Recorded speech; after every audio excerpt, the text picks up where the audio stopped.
More than 50,000 people and dozens of elected officials are expected to turn up at the Howdy Modi rally, and the fervor in the Houston Indian community is undeniable. Hundreds of organizations have put in thousands of hours in preparation for this event, which has been featured on billboards around the city. But deep in the heart of Texas, not all of us are thrilled to see Modi and Trump in our backyard. Both leaders have stoked divisions within their respective countries, and enacted troubling policies that chip away at democracy. And as tempting as it might be to celebrate Howdy Modi as a moment for the Indian-American community to be seen, heard and recognized as a rising political force in the U.S., we're worried that it comes at a cost that is far too high. We can't afford to ignore the pernicious impact that President Trump's words and policies have had on immigrants and communities of color. As native Houstonians of South Asian descent, there is a huge sense of pride in what our community has been able to accomplish. From CEOs to engineers, astronauts, artists, and taxi drivers, we have firmly established our roots in all facets of this country. Houston has afforded us the opportunity to thrive and succeed. With success, however, comes a responsibility to give back. It also means using our voices to speak out in the face of injustice, whether it's the detention of migrant children in our own state or the lack of basic rights ethnic and religious minorities have in our ancestral country. India revoked Kashmir's special status last month, and several thousand Kashmiris, including politicians and activists, have been detained, according to government sources who spoke to AFP on the condition of anonymity.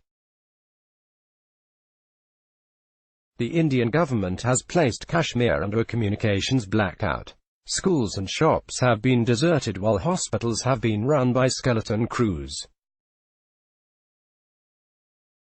Some residents said they had been beaten by security forces for trying to buy necessities, the New York Times reported. Modi says that the changes will eventually help stimulate the region's economy, but that seems to be a flimsy explanation. There are plenty of states in India with higher unemployment and poverty rates that have not been placed under such draconian restrictions. It's hard not to view this as part of a wider Hindu nationalist agenda. More importantly, this action in Kashmir took place without diplomacy and dialogue. Tensions between Hindus and Muslims have simmered for decades, and while the region has struggled with economic stagnation, unilaterally shutting down the region without input from the people who live there is the antithesis of democracy. And that is the lens by which we view this situation. We are not here to take sides between Hindus or Muslims, India or Pakistan, or any other groups. We must judge what's going on by the benchmarks of democracy, and question whether the government is acting for, of, and by the people.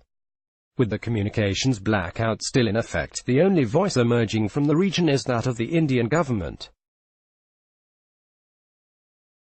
As Americans, we are allowed to criticize our leaders and protest, while the free press can hold our government accountable. But none of that is currently available in Kashmir. Peace requires hard work, finding common ground and striking compromises, and Modi does not appear to be interested in doing that. As for President Trump, he's made his hostility towards immigrants no secret. Migrant children have been separated from their families, and are now at risk of being held indefinitely. And who can forget the president's words this summer when he told newly elected congresswomen to go back to the countries they came from, even though 3 were born in the US and the 4th became a naturalized citizen nearly 20 years ago. If he thinks people like us, with cultural ties to India, are willing to look past this behavior, he's mistaken. A healthy relationship between India and the US requires telling the truth and calling each other out when we cross the line. As Americans with familial and cultural ties to India, we care deeply about the trajectory of both countries.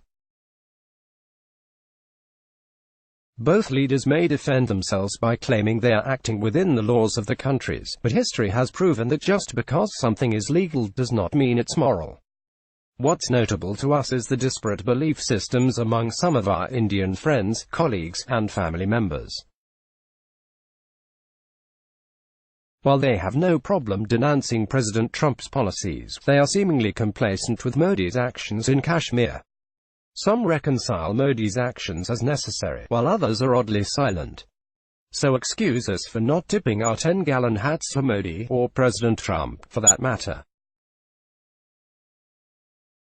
We condemn the lack of transparency, the curtailing of basic resources to the Kashmiris. We want schools and hospitals to be fully functioning. We want communications to be restored so that people can remain connected to the rest of the world. We want economic vibrancy to return to the region. We want the people of Kashmir to have a voice in their own state, and we want democracy restored. And most of all, we want India to live up to the pluralist and secular society it claims to be. We want peace and fundamental rights for the people of Kashmir. As for the 50,000 cheering supporters who will be crowding NRG Stadium later today, you too can raise your voice for the people of Kashmir. Let's block ads. Why?